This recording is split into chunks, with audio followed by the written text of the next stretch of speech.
പരിശുദ്ധ അമ്മയുടെ സ്വർഗാരോപിത തിരുനാളും സ്വാതന്ത്ര്യദിനവും സംയുക്തമായിട്ട് നാം ഇന്ന് ആഘോഷിക്കുമ്പോൾ നാം ഓരോരുത്തരെയും നമ്മുടെ ദേശം മുഴുവനെയും നമുക്ക് പരിശുദ്ധ അമ്മയുടെ കരങ്ങളിൽ സമർപ്പിച്ച് പ്രാർത്ഥിക്കാം. പ്രത്യേകിച്ച് ഇന്നും ജീവിതത്തിന്റെ പല മേഖലകളിലും അസ്വാതന്ത്ര്യത്തിൽ കഴിയുന്ന എല്ലാ മക്കൾക്ക് വേണ്ടി നമുക്ക് പ്രാർത്ഥിക്കാം.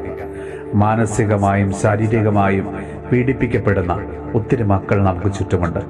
അത് കുടുംബത്തിലാകാം, ജോലിസ്ഥലങ്ങളിലാകാം, സമൂഹത്തിലാകാം. അവർ കടന്നു പോകുന്ന ദുരിതങ്ങളും കഷ്ടപ്പാടുകളും വേദനകളുമെല്ലാം കർത്താവെ അങ്ങയുടെ കരങ്ങളിലേക്ക് ഞങ്ങൾ ഇന്ന് സമർപ്പിക്കുന്നു. വീടിന്റെ അകത്തളങ്ങളിൽ 4 ചുവരുകൾക്കുള്ളിൽ തളയ്ക്കപ്പെട്ട് കഴിയുന്ന ഒത്തിരി ജീവിതങ്ങളുണ്ടല്ലോ, അവർക്ക് വേണ്ടിയും ഞങ്ങൾ ഇന്ന് പ്രാർത്ഥിക്കുന്നു. അതുപോലെ തന്നെ സ്വാതന്ത്ര്യത്തെ ദുരുപയോഗം ചെയ്യുന്ന ഓരോ മക്കളെയും സമർപ്പിച്ച് പ്രാർത്ഥിക്കുന്നു. കർത്താവെ, ഇന്ന് കുടുംബത്തിലും സമൂഹത്തിലും ക്യാമ്പസുകളിലുമെല്ലാം യുവതലമുറ തങ്ങളുടെ സ്വാതന്ത്ര്യം ദുരുപയോഗം ചെയ്യുമ്പോൾ അതുമൂലം വേദനിക്കുന്ന ഒത്തിരി മക്കളുണ്ടല്ലോ.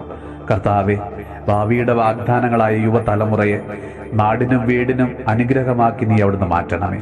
കർത്താവെ, ഇന്നത്തെ ഞങ്ങളുടെ എല്ലാ പ്രാർത്ഥനാ നിയോഗങ്ങളെയും ഞങ്ങളുടെ പ്രാർത്ഥനാ സഹായം ആവശ്യപ്പെട്ടുള്ള എല്ലാ മക്കളെയും പരിശുദ്ധ അമ്മ വഴിയായിട്ട് അങ്ങയുടെ കരങ്ങളിലേക്ക് ഞങ്ങൾ സമർപ്പിച്ച് പ്രാർത്ഥിക്കുന്നു. നമ്മുടെ കർത്താവ് ഈശോ മിശിഹായുടെ കൃപയും പിതാവായ ദൈവത്തിന്റെ സ്നേഹവും പരിശുദ്ധാത്മാവിന്റെ സഹവാസവും പരിശുദ്ധ അമ്മയുടെയും വിശുദ്ധ ഔസേപ്പ് പിതാവിന്റെയും മാധ്യസ്ഥവും വിശുദ്ധ കുരിശിന്റെ സംരക്ഷണവും നമ്മളോടും നമ്മുടെ ഭവനത്തോടും നമ്മുടെ ഇന്നത്തെ എല്ലാ പ്രാർത്ഥനാ നിയോഗങ്ങളോടും കൂടെ ഉണ്ടാകുമാറാകട്ടെ, ഇപ്പോഴും എപ്പോഴും എന്നേക്കും.